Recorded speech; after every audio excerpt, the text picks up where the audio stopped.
Welcome to my top tip, hypermobility tip number 7, going slow. So if you've watched some of my videos on here, and I hope you have, and I hope you've enjoyed them, you may have noticed that my movements are really, really slow. And if you're a member of the Zebra Club or you've attended any classes with me, you will have noticed that we go slow, we go low. I really, really encourage you to embrace going slow. Okay, why do I advocate? And this is kind of my secret sauce, but I talk about it a lot now, so it's not really secret anymore. But I'm fine with that because I hope it helps. Why do I advocate going slow when we're moving in exercise or movement therapy?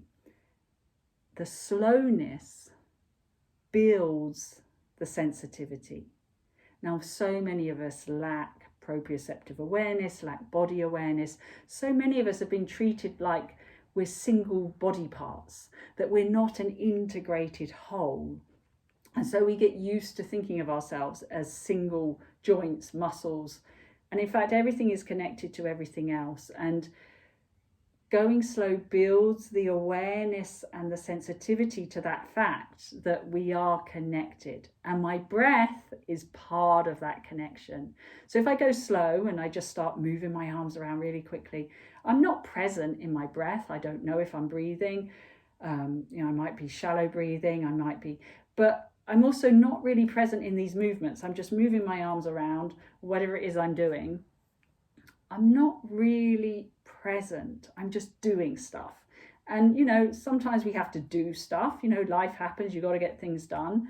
But if you're doing movement therapy and you're trying to find a way out of pain, find a way out of discomfort, find better movement practices, it would make sense that we want to be present so that we're aware of what we're doing. And if we're aware of what we're doing, and we might notice, well, actually, that if I do it like that, that really hurts. But if I do it a different way, it doesn't hurt so much. If I become aware of some of these things that I'm doing and I can then change them, ultimately that can help my overall movement patterns and it could start to help me feel better. So the going slow allows us an opportunity to actually pause from the busyness of everyday life, because we're all busy, we've all got stresses and strains, and living with a chronic illness like EDS, HSD can be stressful. We've got medical appointments and all sorts going on, but it allows you a moment to actually pause, to step back, to feel your breath, to feel the present moment, and to then move with awareness. How does that movement impact my breath? How does that movement impact any sort of tension-led patterns I might have in my system?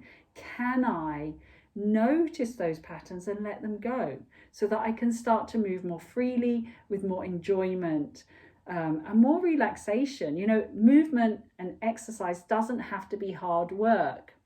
And I think it gets drummed into us that, you need to exercise. It doesn't have to be painful. It doesn't have to hurt.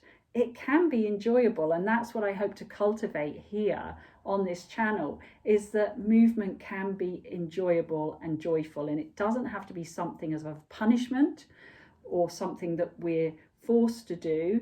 I really think we can just change that whole perspective, and getting that sensitivity in the slowness gives you more control, which means less injuries.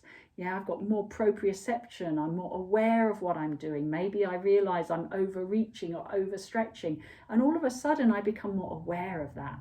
And that's the thing. If you're aware, you can change. Okay, if I'm not aware, I'm not going to know that that could be a potential cause of discomfort for me. Okay, so I embrace the slowness. Okay, it doesn't mean it's easier. Okay, sometimes the going slow is actually more challenging because you're activating your deep stabilizing muscles, and we love to skip using the deep stabilizing muscles and just jump in and use these big global muscles to do everything. But does that help with our overall stability? Probably not. Okay, so going slow not only builds sensitivity and builds control and awareness, it helps activate those all important deep stabilizing muscles. And if you get those guys working, then everything can start to come together as an integrated, stable, but also mobile whole. So that was my top tip. Go slow, enjoy the slow, and let me know what you think. Do you like the slow? Thank you for listening, and I'll see you again very soon.